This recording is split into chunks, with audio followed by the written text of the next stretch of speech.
सभी प्यारे साथियों को मेरा प्यार भरा नमस्कार। स्वागत है आपका अपने YouTube चैनल मेटा स्टडी पर। दोस्तों, आज हम बात करेंगे HCS 2023 प्रीलिम्स की कट ऑफ कितनी जा सकती है। दोस्तों, ये कट ऑफ का एनालिसिस सभी से अलग इसलिए है क्योंकि पहली बात तो ये है कि मैंने प्रैक्टिकली खुद एग्ज़ाम दिया है और प्रैक्टिकल एग्ज़ाम देने में और दूसरे से पूछने में बड़ा ही डिफरेंस हो जाता है। दूसरी बात, ऐसा भी नहीं है कि मैंने पहली बार ही एग्ज़ाम दिया है और कोई एक्सपीरियंस भी नहीं है। मैं दूसरी बार ये एग्ज़ाम दिया है और पिछली बार भी मैंने मेंस एग्ज़ाम दिया था। तो मैं आपको बिल्कुल क्लियर कट बता सकता हूँ इस एक्सपीरियंस पर कि पिछले साल कट ऑफ कितनी थी, पिछली बार क्या लेवल था पेपर का और अब की बार क्या है। अगर हम बात करें कि अगर पिछली बार हम ये कहें कि 50% पेपर मुश्किल था, तो अब की बार मैं ये कह सकता हूँ कि 65% पेपर बड़ा ही मुश्किल था। वो डिफ़िकल्टी लेवल ज़्यादा होने के साथ साथ पेपर जो है लेंथी भी ज़्यादा था।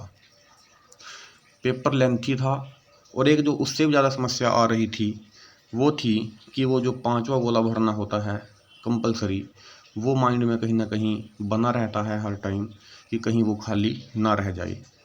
क्योंकि ऐसा होता है कि मान लीजिए आपके पास लास्ट के 10 मिनट हैं और 5-7 क्वेश्चन आपके रहते हैं और डाउटफुल हैं, उनको आप बड़ा सोच के करें। आप पहले तो ये होता था कि अगर आपको वो नहीं करना है तो आप बस सोचने के बाद उसको छोड़ देते थे, लेकिन अब क्या है, अब आपको वो गोला भरना ही भरना है किसी भी कंडीशन में। 10% से अगर आप ज़्यादा ऐसे क्वेश्चन खाली छोड़ दोगे जिनका आपने कोई भी ऑप्शन नहीं भरा है और ई ऑप्शन भी नहीं भरा है, तो आपको अयोग्य घोषित कर दिया जाएगा।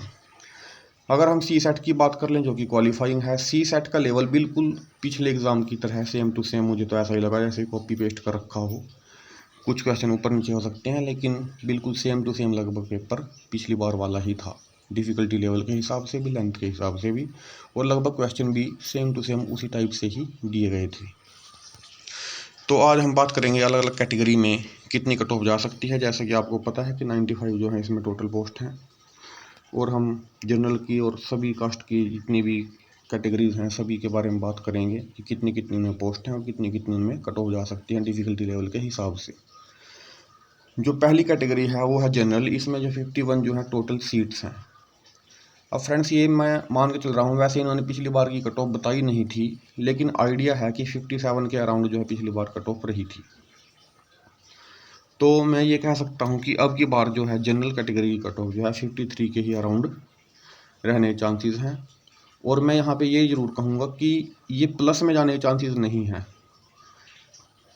जैसे लोग कहते हैं कि +1 या -1, ये +1 जाने के चांसेस कम है, -1 ही हो सकता है यहाँ से। तो जो पेपर मैंने खुद दे के देखा है उसके हिसाब से बता रहा हूँ, किसी और के बताए हुए के अनुसार नहीं बता रहा हूँ। दूसरी बात, मैंने बहुत सारे स्टूडेंट देखे हैं जो कह रहे हैं कि मेरे तो 85 क्वेश्चन हैं जिसमें से 20 गलत मान लें तो नंबर मेरे 60 बैठ जाएंगे। ऐसा नहीं होता है। और दूसरी बात, कुछ यूट्यूब चैनल पे मैंने ये भी देखा है कि वो नंबर ऑफ़ क्वेश्चन के हिसाब से बता रहे हैं कि अगर आप कितने क्वेश्चन सही हैं। यार, इस हिसाब से कैसे बताया जा सकता है? एक व्यक्ति ने 90 क्वेश्चन किए हैं, उसके 60 सही हैं, एक ने 70 किए हैं, उसके भी 60 सही हैं। दोनों के नंबर में कितना डिफरेंस होगा? जो 90 वाला है उसके 52.5 नंबर बैठेंगे, और जो 70 वाला है और उसके भी 60 क्वेश्चन सही हैं उसके 57.5 नंबर बैठेंगे। तो 5 नंबर का डिफरेंस तो यहीं आ जाता है। तो हम एग्जैक्टली मार्क्स की बात कर रहे हैं। अगर आपके नंबर 53 बैठ रहे हैं या इससे ऊपर, तो मेरे हिसाब से आपको मेंस में जाना चाहिए आराम से। अब बात आती है EWS की, जिसकी टोटल पोस्ट हैं 7। इसकी कट ऑफ मैं थोड़ी सी जनरल से नीचे ही एक्सपेक्ट कर रहा हूँ और ये रहेगी 50 के अकॉर्डिंग, आसपास ही रहेगी, 50 के आसपास, या 49 भी जा सकती है। तीसरी कैटेगरी है BCB। इसमें टोटल सीट जो हैं 5 हैं। नंबर ऑफ सीट्स तो हैं ही हैं, लेकिन जनरली अगर हम बात करें तो BCB कैटेगरी कट ऑफ जो है जनरल के आसपास ही रहती है, 1-2 नंबर ही ऊपर नीचे होता है। तो इसकी कट ऑफ मैं एक्सपेक्ट कर सकता हूँ 52 या 51। BCA कैटेगरी जिसमें कि 10 सीटें हैं और इसकी कट ऑफ रहेगी 48 to 49 के अराउंड। BCA और EWS की कट ऑफ लगभग आसपास ही रहती है अगर हम जनरल ट्रेंड भी देखें तो। SC कैटेगरी कट ऑफ जो है रहेगी 45 to 46, टोटल पोस्ट है 18। अब कुछ लोग देख के ये भी कह सकते हैं कि बहुत कम बता रहे हैं, देखिए, ऐसा नहीं है कि ऐसा कोई रूल नहीं है कि इसमें कम कट ऑफ नहीं जा सकती है, क्योंकि जब पेपर मुश्किल होगा। अब कुछ लोग कह रहे हैं कि पिछली बार की बजाय सीटें कम हैं, तो क्योंकि पिछली बार जो है लगभग 1800 के आसपास स्टूडेंट सेलेक्ट हुए थे मेंस के लिए, तो अब जो है लगभग 1200 के आसपास ही होंगे। लेकिन इसमें एक बात और भी है, पिछली बार जो है 1,40,000 लोगों ने फॉर्म भरा था और लगभग 70,000 लोगों ने पेपर दिया था।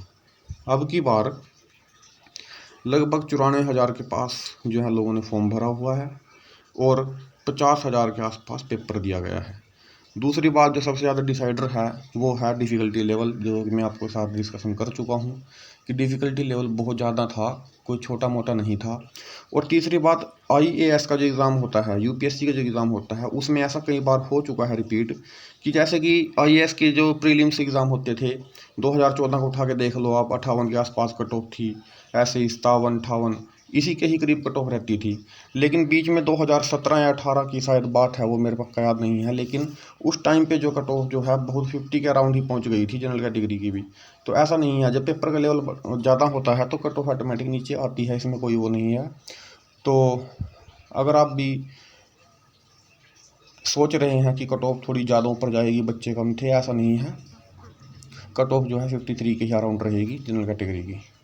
आप भी वैसे आंसर की जब आएगी तभी अगर सही मिला के देखें तो सही आप नंबर बता पाएंगे, क्योंकि लोग कहते हैं कि मेरे 70 में से 60 ठीक है, क्योंकि आंसर की अभी आई नहीं है। जब भी आएगी हम आपको अपडेट कराएंगे, और इसी प्रकार के अपडेट्स के लिए इस चैनल को सब्सक्राइब जरूर कर लें। धन्यवाद।